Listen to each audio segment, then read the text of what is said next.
Hello and thanks for watching another episode of ARFCOM News, your twice-weekly dose of the finest two-way propaganda. Now, I rarely speak in absolutes. I almost always qualify my statements, and that drives some people nuts. I think they perceive it as weaselly, but in my experience, there is almost always an exception to a rule, and that's why zero-tolerance policies are so stupid. Like that kid back in 2016 who got suspended for chewing a Pop-Tart into a gun shape, or the Floridian teen who just got suspended over Thanksgiving break because he had 3 empty cases. Some unknown person anonymously reported in a mobile app that the student might be a threat, so the principal had the student searched and they found the empty cases in a Ziploc bag with some change. Now obviously, spent cases are entirely inert and incapable of harming anyone without choking on them, and nobody accused the student of threatening anybody at all. There were absolutely zero allegations that he meant or even could do any harm, but zero-tolerance policies relieve administrators from being responsible for making a decision, so they love him, and they suspended him for 5 days. This also underscores how awful it is to have an anonymous reporting system to be utilized against fellow citizens. It's one thing to protect the anonymity of people reporting wrongdoing by large organizations that may retaliate against them, like organized crime or the government. But anonymous reporting violates one of our most basic rights. I mean, courts would certainly find that a tip line isn't the same thing as a testifying witness in regard to the Sixth Amendment, but I submit it still violates the spirit of the Sixth Amendment to have anonymous reports. What do you think? But it would be impossible for us to produce quality two-way propaganda without sponsors, so let's pay some bills. Today's video is sponsored by Franklin Armory. Franklin Armory, those freedom facilitators who brought you twice the pews with their binary firing system, because it's a scientific fact that bad guys with twice as many holes in them are half as dangerous. So in the unfortunate event you should ever need your firearm for defense, remember, it's math. It can't be wrong. And by Vortex. Their new line of Defender red dots features a constant on emitter with no flicker and shake awake so it is always ready. The Defender CCW is impressively compact for daily carry, the ST is a bit larger, and the XL is an absolute beast with one of the largest windows available on a micro red dot. And by TNVC. In case you haven't noticed, it's dark half the time on this planet, so unless you got shiny eyes like Riddick, you're gonna need TNVC so you can keep tabs on Man Bear Pig while he's out there shooting dice with Wendigos and Skinwalkers in your front yard. Okay, so what is the ATF's most favoritist thing to do? No, not that. No, not that either. You lose! Good day, sir! There we go, that's the ticket. Their favoritist thing to do is to lose. L for love! At least in court. And the Fifth Circuit is cooking up another loss for the Fed boys on forced reset triggers. Department of Justice attorney and Sith Lord Brad Hinshelwood tried to convince the court that a FIRT trigger is a machine gun because it does not have a disconnector. U.S. Circuit Court Judge Leslie Southwick saw right through that garbage and hinted he might come down on our side, saying, "It seems to me you're trying to get us not to focus on the trigger. Obviously that's part of the statute, single function of the trigger." Now, it's not a ruling, of course, and there's 2 other judges on the panel, but it's not looking good for the ATF at this point. And in this new hostile legal environment created by Bruin, I'm interested to see how challenges to the NFA play out. Now, normally, we'd rather see some more sympathetic defendants than some dude who greased another dude after he got cheated on a black market gun sale, but that's exactly what we have with Jermaine Wilson. By his own admission, Jermaine went to a Valero in Fort Worth to buy a gun, and when he discovered the gun was a fake, he retrieved a stendo from his car because he was carrying an empty glicky, and he confronted the seller. Then he shot the seller in self-defense.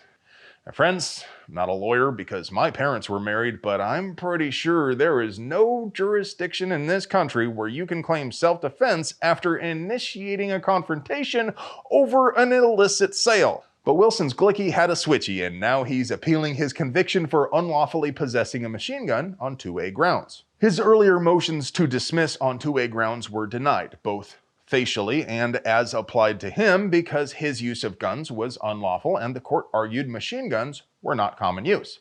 But now his attorney is arguing that machine guns are in common use. That's a long shot, but he could win.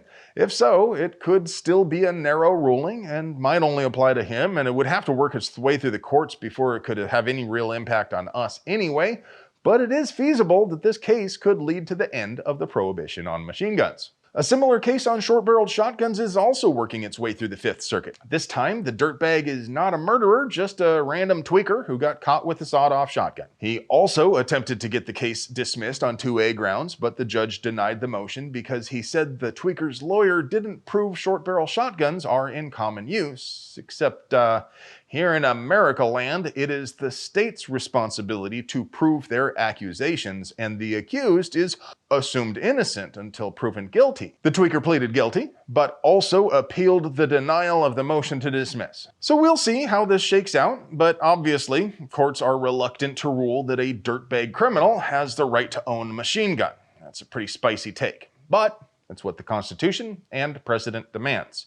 If you don't want people to have access to guns, or machine guns for that matter, I don't know, maybe stop letting them out of prison. The bottom line here is the government simply cannot prove that laws effectively banning a whole category of arms are constitutional. Now, I do believe the short barrel provisions of the NFA are going down, but it's also going to take the right cases in several courts, a circuit split, and a SCOTUS ruling to see any real change. What do you guys think?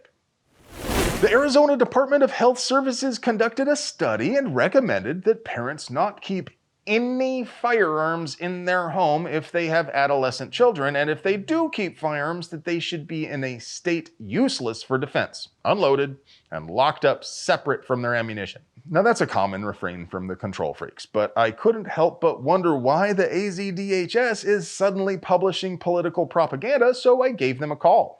Arizona Department of Health Services licensing. How may I direct your call? Hello, I just had a couple of quick, real general questions, so I was hoping maybe you could help me. The first question I can try. is... This is the operator, though. Oh, I know. They're real general questions, though, so I think Okay. maybe you'll be able to do it. Is Arizona Department of Health Services responsible for licensing cannabis dispensaries?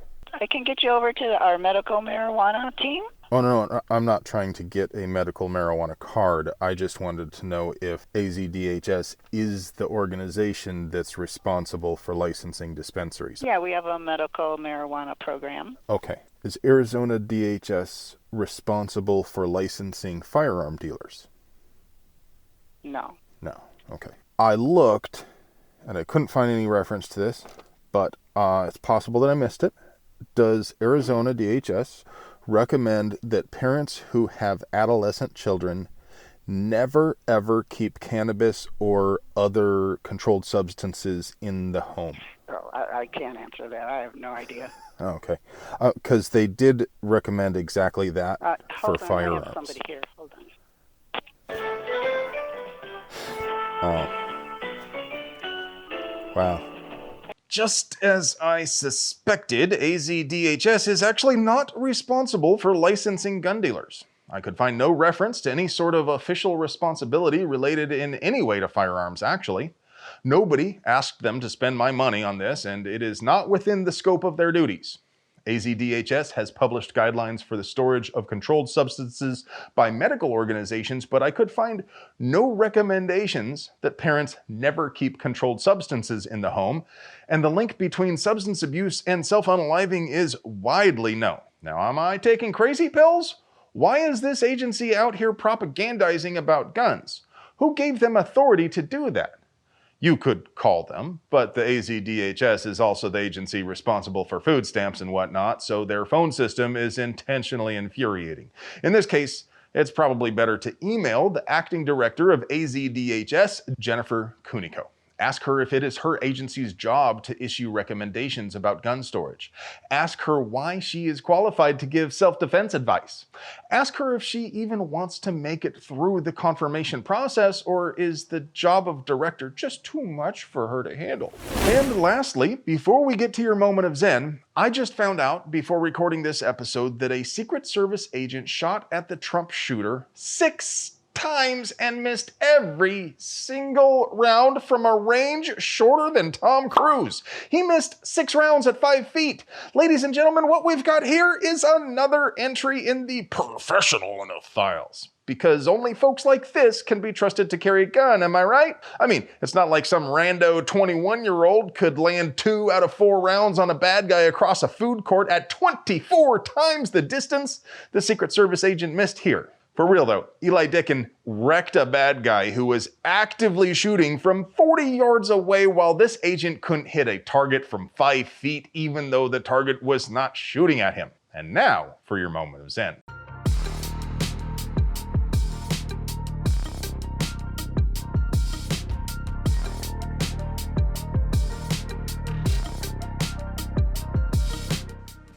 Hey friends, do you like pews and pew-related things? Would you like to help us keep delivering you pew-related American pew content at the low price of free? We couldn't pay the bills without our sponsors, so do us a solid and get yourself something nice from them. You deserve it. I love you.